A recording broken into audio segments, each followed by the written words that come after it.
6 months ago, I made a video about Florida and I said, this is going to be the worst hurricane season ever and it's going to mess up so much stuff.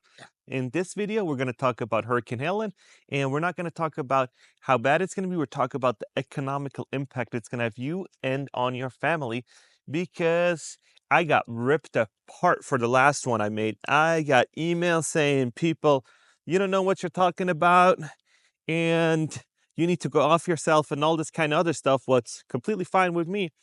But I noticed a pattern. And this pattern is when stuff happens, you are always hoping that it happens to your neighbor and not yourself. And this is a common problem across the United States, probably even the globe, right? When stuff like that happens, and we're going to go over all that, is that you never think it's going to happen to you. It's always like, oh, this was a once in a lifetime occurrence. And I got emails like that saying, I got emails saying exactly that this is a once in a lifetime occurrence. There is never ever going to be another hurricane like that again. And now let's watch what's coming. If this storm surge measurement is any indication of what's to come with approaching Hurricane Helene, here in Apalachicola, we need to brace for the worst. This shading of blue represents what could be the storm surge inundation of a landfalling Category 4 hurricane. This is a landfalling Category 3, and this is a storm surge inundation for a Category 2, that shading of red. Now, with over 10 feet of storm surge predicted where I'm standing here, that's over twice my height. This may be the storm that people here have feared for generations. The area is so susceptible because of the shallow Gulf of Mexico that you could go out 50 miles from here and still only have 10 feet of water underneath you. So once that storm surge gets pushed up, it has nowhere to go but inundate this very, very low-lying area of Appalachia Bay. Now, this storm doesn't stop here. It moves well inland, and we're concerned about the threat of hurricane and tropical storm force winds as far north as Atlanta. And then we've got to talk about the rain. Over a foot of rain. National Weather Service coming out of Atlanta talking about unprecedented amounts of rain with this system as it approaches the region for this Thursday and Friday. Everybody in Florida, my heart goes out to you, because I don't want anybody to be hurt. And it's just sad, because when you have to evacuate, and I was there when I lived in Orlando and Fort Myers when there was hurricanes, and it costs you money. So a lot of people don't know that once you need to evacuate, it costs you hundreds of dollars. And you don't evacuate. If you don't evacuate, you just gamble with your life. And it is absolutely crazy to just stay put when there's stuff going on around you that you don't know. So to evacuate a family during a hurricane costs per family up to $5,000. And when you are already low on budget, you don't have that money. You don't have the money. So you need to put that on credit cards and trying to get out. And they probably put in an order where they can't price gouge you on gas and all this other stuff. But yeah, it is absolutely bananas. $5,000. That's what you got to deal with. And to top it all off, Citizen Insurance in August said, hey, we're not making enough money. We need to increase premium. So they asked the state, how about a 15% increase? That's about $670. So that's going to be coming, and they haven't even included this storm yet. So, and Florida is facing a whopping 24% insurance car premiums increase this year and next year, because all these cars are getting flooded. So you're going to spend 24% more on your car insurance, right? And now you're like, hey, if I make 20% more a year with my salary and all this other stuff, I might be fine. And you're probably right, you would be fine. But you're gonna make a whopping, how much is it? 3.9%. Let's call it 5%. You're gonna make a whopping 5% more than you did this year than last year. And so all these costs are starting to pile up. All these costs are starting to weigh in if it is a good move for you and if you can still afford to live in Florida. And if you are one of the super wealthy ones that have a house on the beach and that has another one in the Hamptons and an apartment in New York, don't worry about it. I'm not worried about you. I'm worried about these people that are minimum wage or have, just like me, that are middle class, upper middle class, that just can't do it. That just moved there hoping for a better life, and all of a sudden the cost is just driving them out again. And you thought like, hey, Florida, cheap place to live, cheap place to retire, and all of a sudden you come to a realization that, oh man, this changed. And when you're looking at all these weather patterns, you can call it what you want. It's not going to get any better. That's the problem. It's not like you can say, oh, in 2 years, this is over and we're going to be done. No, the water's getting hotter. And if this is overfishing, global warming, who knows? But it's just getting warmer. El Nino, whatever you want to call it, it's just getting worse. And then sea levels rise, makes it harder.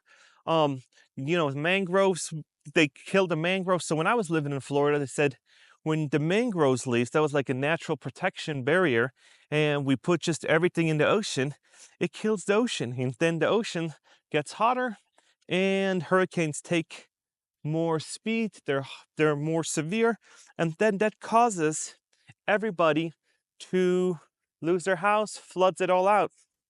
And then you need to make a citizen insurance claim. And now you're like, ha, citizen. Well, citizen has a bunch of fine print what they don't cover floods, they don't cover this, they don't cover that, and then they only cover for certain amounts. And I've seen people now online actually saying that citizen covered like only major appliances, and everything else they said nope. And for their appliances, they only had a certain amount coverage. And now you're looking at it like, oh man. And if they can pawn you off to another provider, they will do that. I think you need to have 20, if there's another provider that can offer the insurance for 20% more, then they're like, yep, you're out, go move over there. And so that's why they're constantly increasing the rate. And now, if you're living there, you gotta go naked. You gotta either pay for your house and get out, or just cough up all this money. And the problem is, which jobs in Florida are gonna pay that well that you can still live? Because when you're looking at all these price hikes, you're kind of starting to make six figures to just pay your bills and not drown in debt, because $5,000 this evacuation, $5,000 next year, and then oh, trees got fell on my property. I got to get that removed. Oh, my car's flooded, so insurance of the car went up, and all these things will cost you so much money. And even if it wasn't just you, it was your neighbor's car, your neighbor lost the roof, and all these other things, and that's going to make your costs go up too. And then you gotta see all these people that are leaving and saying, hey, let me just make one more insurance claim because I'm leaving anyways, and then I'm out. So they make one more insurance claim and say, I get this repaired on their insurance because I'm leaving anyways. And then that's going to drive your insurance up even more. So it is absolutely crazy.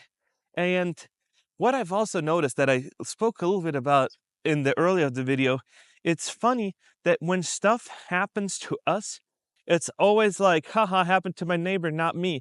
And you're like just laughing. And we're like a herd of just sheep just running after each other, and one falls down the line, haha, and happened to him, hopefully not me. It's like these water buffaloes that almost get eaten by the crocodile. Got Charlie, thankfully didn't get me. And you see that in politics also. You see that with Donald Trump when he got indicted, and now the mayor of New York got indicted. So now we're going to see how that all plays out, because it's funny when one party does it and it's whole screaming out, and now the other party does it, and now we're going to see what's going on. And it's always funny to see the boomerang come back, because everything is just so toxic now. We're not like lenient and say, hey, you know what? Maybe this is not the right place for me. Maybe this is not the right direction that I want to take my life with my family in. And then people get really mad and say, you need to leave. So if you don't like Florida, and if you don't like what's there, people in the comment section scream, you need to leave. And it's like, no, that's the absolutely wrong part of doing it. You need to voice your opinion and say, hey, this is wrong. And you need to go out and vote, and try to vote in not a crook. And it is hard to do because it's mostly run by crooks. but you got to figure out people that have the best interest of the country in mind, or your state and your legislator. And that is a hard thing to do because everything is so corrupted, so about money. So you just got to trying to figure out who has the best in mind for your time being. And if you have kids, you got to do it for them. And that's hard to think because everybody's just in it for themselves. They're like, let me be 5 minutes early. Let me go to this road rage real quick because they blocked me. And I was one of them. So I'm had issues with that because I'm like so impatient and I was working on it. But I'm telling you, you gotta start just being more like lenient and say, hey, yeah, this might not be the right spot for me and my family to be in this environment where it's all just toxic. And you got to see all the numbers. And I feel like living in a spot, a lot of people have a lot of emotions attached to it. And I get it, your family lives there, everything else. And people ask me, hey, I can't move, my family lives there. Then I say, well, then tell your family to start pitching in for your bills. Oh, I can't do that. They're not going to do that. Then move. Then move somewhere where you make the most amount of money and you can actually afford a good life. Because you probably have student loan debt and you got to pay your bills. And if you can't do it in one city, you need to find another place to do it, especially in this competitive job market. And people say, I'm just going to hold out. Well, the time is coming and running out. The time for you to get another job this year is coming to an end.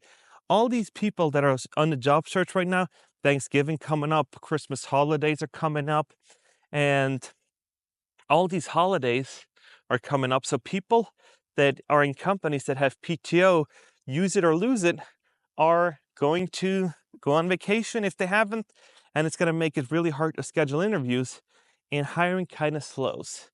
And so if you're looking at selling houses, this is kind of the same situation when you're trying to get out of Florida and get another spot because you just need to. But man, it is brutal. And I did it. I moved from Florida to California for a better life and it worked out great. And maybe I'm the exception, but man, I sure worked hard and I'm still doing it and trying to figure out where can I with my family live the cheapest life and make the most amount of money so I can provide the best for my family.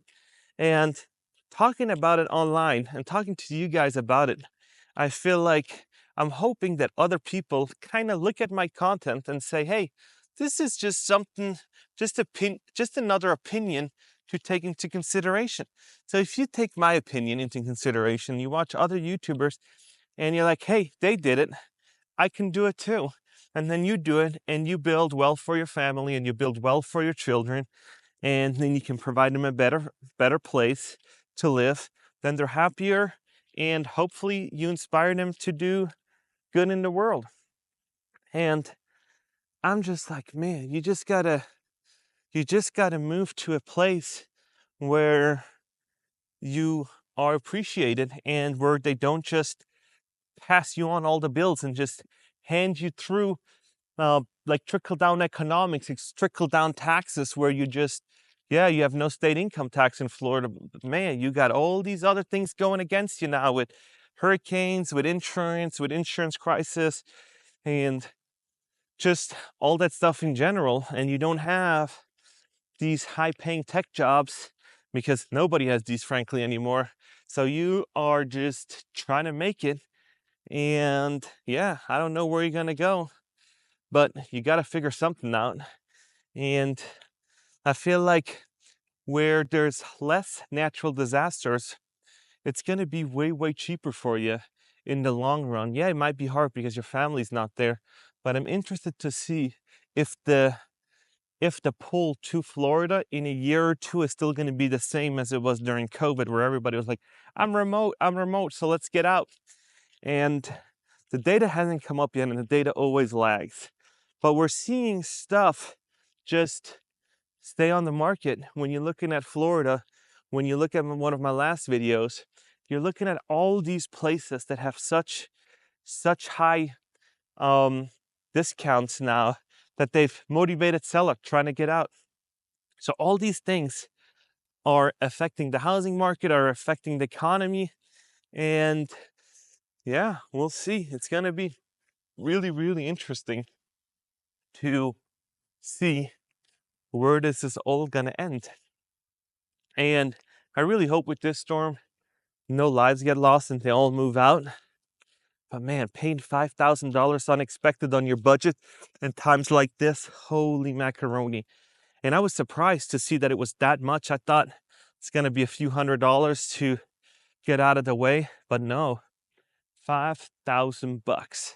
That's what you're about to pay. And it makes sense because you got to fill up your car, you got to boarden up your house, you got to make sure that the water doesn't come in, you fill up your sandbags, you do all this other stuff, and you're trying to get the heck out of Dodge, and so do all the other people. And hotels, if they haven't declared a state of emergency, they're just gonna say, hey, we're almost full, so the last few rooms are gonna be way, way more expensive than the earlier ones. So you gotta get out, and maybe you want to come to Las Vegas, hang out over here, and take a few days, gamble, relax at the casinos, relax at the cabanas. It's 89, so mornings are starting to get chilly a little bit, but hey, it's nice. I'm telling you, it is very nice. The scenery's gorgeous, and the people are amazing. But don't move here because it's full. We have no more room. So come to visit though. And yeah, that is it for this video. Like and subscribe. And yeah, this is it. No hurricanes, no storms. Might come though. They flood downtown because all it's in a valley, so it floods to the deepest point, but we will see. The only thing here is that these are, when it floods, it's these billion-dollar corporation casinos that flood, and not these other, not houses that people actually live in.